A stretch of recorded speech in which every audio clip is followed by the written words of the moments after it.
Hari ku gicamunsi ubwo ababyeyi basezeraga ku bana babo b'impinja ko bagiye kubashakira ibyo kurya mu mirima yabo. N'umutima w'impuhwe nyinshi ababyeyi bemeye gutanga ubuzima bwabo mu maboko y'abanzi aho kugira ngo inzara bahekure. Bagiye nk'abandi bose ariko baza kuhasiga ubuzima. Aba babyeyi basize imiryango y'abantu benshi harimo n'abana bato cyane. Abadamu bo muri Austin mu ntara ya Texas mu gihugu cya Leta Zunze Ubumwe za Amerika kubera urukundo n'ishaka bazwiho vuba cyane bahise biyegeranya maze bakusanya inkunga yo gufasha aba bana basizwe ndetse n'umubyeyi wari watwawe amateka. Radio Umurage kimenye inkuru yabashe kwegera aba bantu bafashijwe harimo aba bana b'imfubyi ndetse n'uyu mubyeyi wari watwawe maze badutangariza ibyishimo bafite ku mutima wabo kuko babonye abandi babyeyi. Mu gihe bari bategereje yuko ababyeyi babo babazanira ibyo kurya bagaheba, ariko ababyeyi ba Austin, Texas bababereye ababyeyi kuko babahaye ibyo ababyeyi babo bari bagiye kubashakira. Batangiye babashimira cyane ndetse kandi banavuga yuko ari ababyeyi babo basigaranye ndetse bakomeza no kubabera gutyo. Izina ryanje ni Nyansasirwa nje wabashije kuja aho hantu kubona uko abantu barangije turi kumwe, mbona urupfu bapfuye, mbona n'amaso, ariko Imana yabashije kunkura aho hantu ndongera ndaza aho hantu nahagize iminsi 4 ndi mu rupfu, mbona urupfu runzengurutse, ariko urwo rupfu Imana yashoboye kundinda nkura aho hantu. N'ubu ndi muzima irongera irangarura mbasha gushika aha hantu.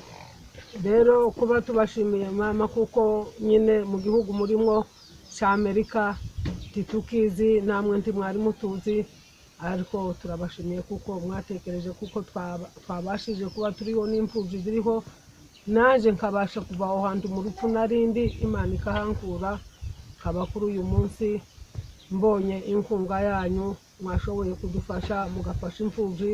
Nanje ubwanje Imana yabashije kunkura aho hantu naringeze, sinarinza aho ndi, nari mpaye ndeba inyuma n'imbere mbona nta yindi nshuti yontabara, mbona ni Yesu, ariko Uwiteka wabashije kunkura aho hantu. Abambashimiye kuko mwatekereje kuko mukwiriye kuza mukagera aho turi mukoherereza abana b'Imana imfashanyo. Rero kuri uyu munsi wa none tukaba twababonye, tukaba twabashije njewe ubwanje n'umuryango wanje kaba nabonye imfashanyo mwadufashije $50. Kaba mbashimiye, Imana ibahe umugisha. Nitwa Muziranenge Cynthia, umubyeyi wagiye ari mama. Tukaba tubashimiye ko mwabashije kutwibuka mutugirira neza, twebwe twasizwe turabashimiye.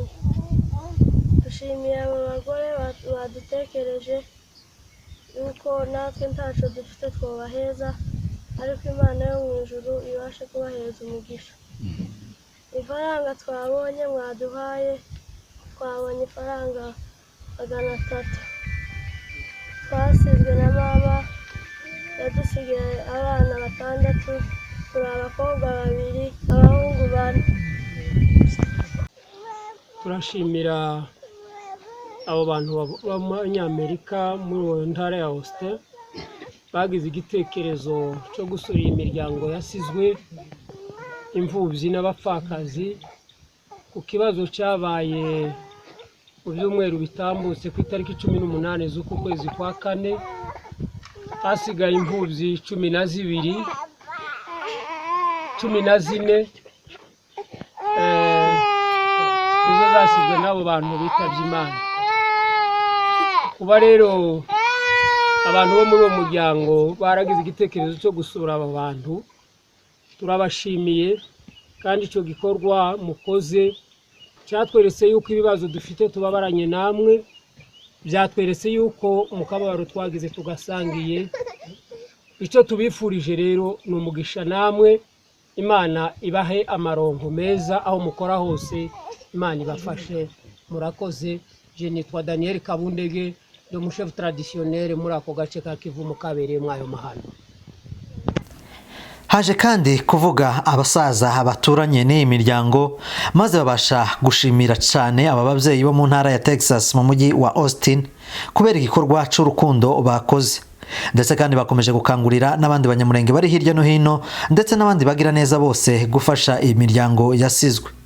Iki ni igikorwa cyiza kandi cy'urukundo. Reka twumve uyu musaza avuga ashimira aba babyeyi.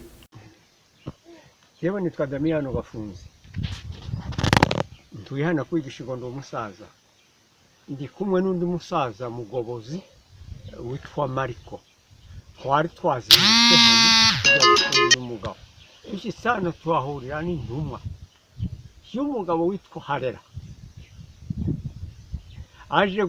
aje gusura Fabiano se wa Dona. Yazanye amadolari 300 ahawe n'abamama bo muri sitara. None ibyo bintu twabibonye kandi yabishikije, turabashimiye nawe turamushimiye, muzaduhorere gutyo. Uyu muntu si uwa Fabiano gusa, igituma tuvuze turabahana turabasaza n'abandi bari mu gupfa, ariko uyu muntu azize umurenge, afiriye umurenge, afiriye ubutaka bwa Minembwe. Asandi kuko mukibuka Minembwe wa mugore ninde shebuja wazeze. Turagushimiye kubw'umwihariko we Nezeza kirongozi cyabo bandi, muzahore mutyo timugaharure, mwibuke guhana ari iwanyu ngo ejo twari twakoze gutya, ejo bundi dukora gutya.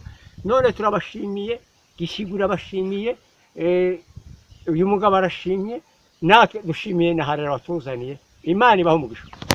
Urakoze. Mu ijambo rye uwayoboye iki gikorwa ari we Revera Pasiteri Harera Joseph yashimiye aba babyeyi ku gikorwa c'indashikirwa bakoze kuba babashe gutabara abana b'imfubyi bakabafasha bakabagaburira. Harera Joseph kandi yashimiye abanyamurenge muri rusange basanzwe bafasha abanyaminembwe ndetse n'abanyamurenge muri rusange. Reka twumve Harera Joseph uko yabivuze.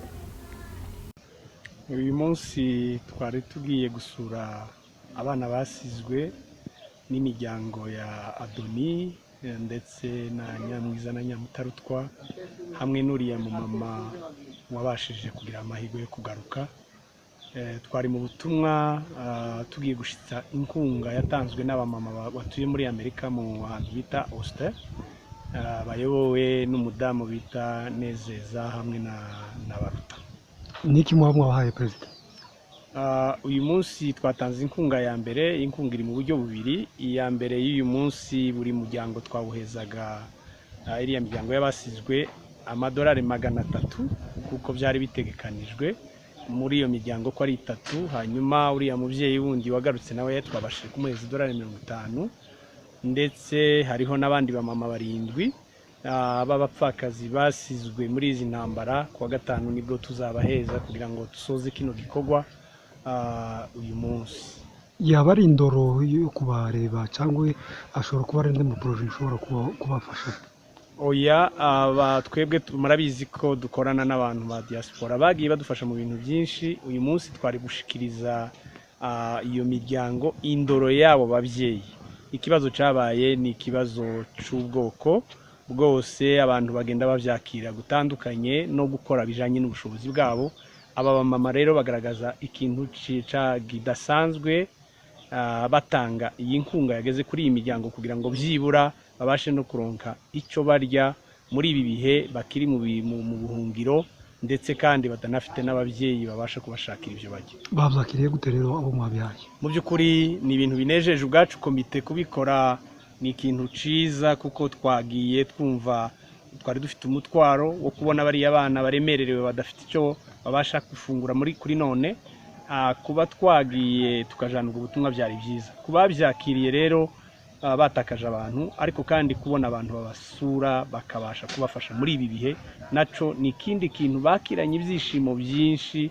Kandi mu rwego rwacu nka community no gukomeza kubashimira, dushimira abamama bakoze, dushimira n'abandi bantu bose bagiye bakora mu nzira zitandukanye. Radio Umurage turabashimiye. murakoze. Banyamurenge mwese muri hirya no hino mukomeje gutekereza akarere k'iwanyu, muri abo gushimirwa, muri intwari. N'abandi bose ababyeyi bari hirya no hino, abasore, namwe mwese uruhare rwanyu rurakenewe kugira ngo mubashe gufasha akarere k'Umurenge, dore yuko bakubiwe ahantu hatoya cyane badafite ibyo kurya, ndetse n'abagiye kubishaka baricwa urubozo nk'uko mumaze iminsi mubibona. Radio Umurage ikomeje kugenda ibagezaho amakuru atandukanye y'akarere.